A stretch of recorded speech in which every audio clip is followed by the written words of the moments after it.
और अब सत्ता में एक ऐसी खबर जिसे सुनकर आजादी के जश्न से पहले देश के करोड़ों लोगों को गर्व का एहसास होगा। यह खबर उस समंदर की है जिसका नया सम्राट भारत बन रहा है, और यह देखकर सबसे ज्यादा दर्द चीन और पाकिस्तान को हो रहा है। आज उनके इस दर्द को बढ़ाने का दिन है और यह काम करने जा रहा है भारत का स्वदेशी विंध्यागिरी, जो कि एक स्टील गाइडेड मिसाइल युद्धपोत है।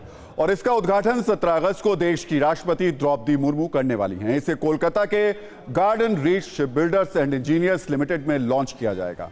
सबसे खास बात यह कि यह वॉरशिप भारत के स्वदेशी प्रोजेक्ट 17A फ्रिगेट का छठा युद्धपोत है, और इसका नाम किसी जमाने में भारत की समुद्री सीमा के सबसे बड़े प्रहरी रहे INS विंध्यगिरी के नाम पर ही रखा गया है। लेकिन न्यू इंडिया का यह विंध्यगिरी पहले से ज्यादा ताकतवर और दुश्मनों के लिए पहले से ज्यादा खतरनाक है। आज सत्ता में हम आपको विंध्यगिरी नाम के इस वॉरशिप का सुपर एक्सक्लूसिव टूर कराने वाले हैं, लेकिन उससे पहले इसकी कुछ खासियत पर नजर डाल लेते हैं। INS Vindhyagiri Nilgiri class guided missile युद्धपोत है। इससे बराक एक जैसी मिसाइल को लॉन्च किया जा सकता है। यह ब्रह्मोस जैसी खतरनाक मिसाइल का वर्टिकल लॉन्च करने में सक्षम है। विंध्यगिरी वॉरशिप को कुछ इस तरीके से डिजाइन किया गया है कि यह 1 घंटे में 28 नॉट्स यानी करीब 52 किलोमीटर प्रति घंटे की रफ्तार से चल सकता है। यह ऐसे एडवांस रडार सिस्टम से लैस है जो समंदर में दुश्मन की बड़ी बड़ी साजिशों का पता लगाने और उनका जवाब देने की भी ताकत रखता है। विंध्यगिरी का ऐसा एंटी सबमरीन वेपन सिस्टम है इसमें, जो दुश्मनों को आसमान की ऊंचाइयों से लेकर समंदर की गहराइयों तक जवाब देगा। हम सबसे पहले आपको इस वॉरशिप से TV9 भारतवर्ष की एक सुपर एक्सक्लूसिव रील दिखाते हैं।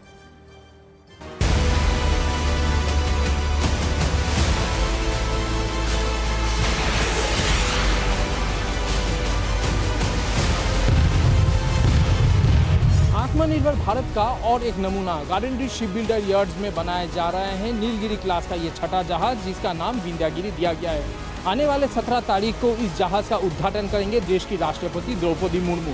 वैसे तो ये जहाज अभी सिर्फ ढांचा बना हुआ है, इसको कमीशन होने में करीब 2 से 3 साल लगेंगे। एंटी मिसाइल ये जहाज है, और सबसे बड़ी बात है इसमें सबमरीन से एंटी सबमरीन टॉर्पेडोज जो है वो यहाँ से लॉन्च किया जा सकता है। लंबाई में अगर ये जहाज़ देखें तो 150 मीटर है, और ऊंचाई में अगर देखें तो 37 मीटर है ज़मीन से।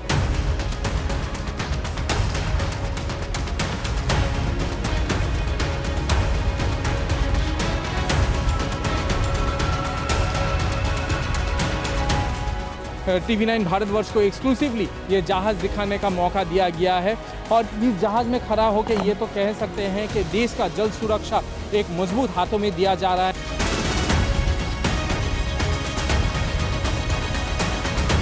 सबसे बड़ी बात, ये जो जहाज़ है ऐसा 5 जहाज़ पहले हो चुके हैं।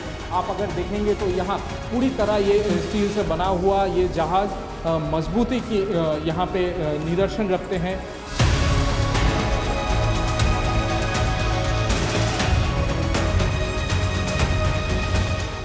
Now, the Indian Navy is building 59 ships and submarines in India. उसमें से 59 ships overall. उसमें से 57 are being built by Indian shipyards. Among all these ships that are getting constructed in India,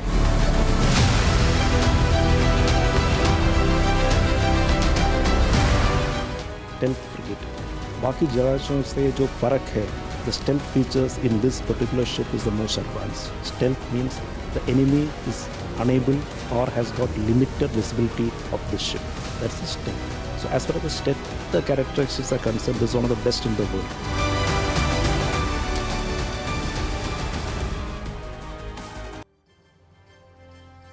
तो जैसा कि बताया जा रहा है कि इसकी सबसे बड़ी खासियत इसका स्टेल्थ फीचर ही है। जिस INS विंध्यगिरी के नाम पर नए फ्रिगेट का नाम रखा गया है, उसने 31 साल तक भारतीय नौसेना के साथ हिंदुस्तान की सेवा की, इसलिए आज उसके बारे में भी आपको पता होना चाहिए। पूर्ववर्ती INS विंध्यगिरी को 8 जुलाई 1981 में नौसेना में शामिल किया गया था, और 11 जून 2012 तक यह युद्धपोत भारत के कई चुनौतीपूर्ण अभियानों का हिस्सा बना। लेकिन 30 जनवरी 2011 को INS विंध्यगिरी साइप्रस का झंडा लगे मालवाहक पोत से टकरा गया, और क्षतिग्रस्त होने के बाद इसे सेवा से बाहर कर दिया गया। तो आज जो हम आपको युद्धपोत दिखा रहे हैं विंध्यगिरी, उससे पहले का इतिहास हम आपको बता रहे हैं। असल में ये पूर्ववर्ती एक विंध्यगिरी जहाज था जिसके नाम पर इसको रखा गया है, और साइप्रस का झंडा लगा ये जहाज जब दुर्घटनाग्रस्त हुआ था, उसके बाद की कहानी मैं आपके सामने रख रहा हूं। आज जब हम युद्धपोत की बात कर रहे हैं तो आपको बता दें कि ये भी जानना आपके लिए बेहद जरूरी है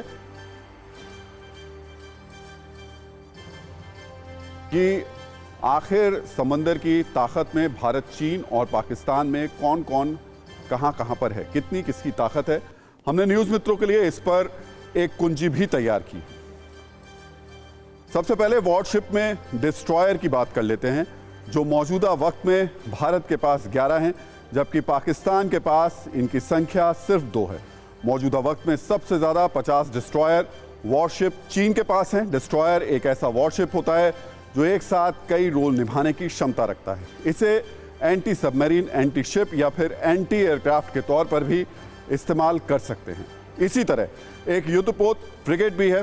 फ्रिगेट साइड में कुछ छोटा होता है, और जबकि फ्रिगेट के मुकाबले डिस्ट्रॉयर करीब 1.5 गुना बड़ा होता है। इनकी संख्या भारत के पास 12 है, जबकि पाकिस्तान के पास अभी सिर्फ 6 फ्रिगेट हैं।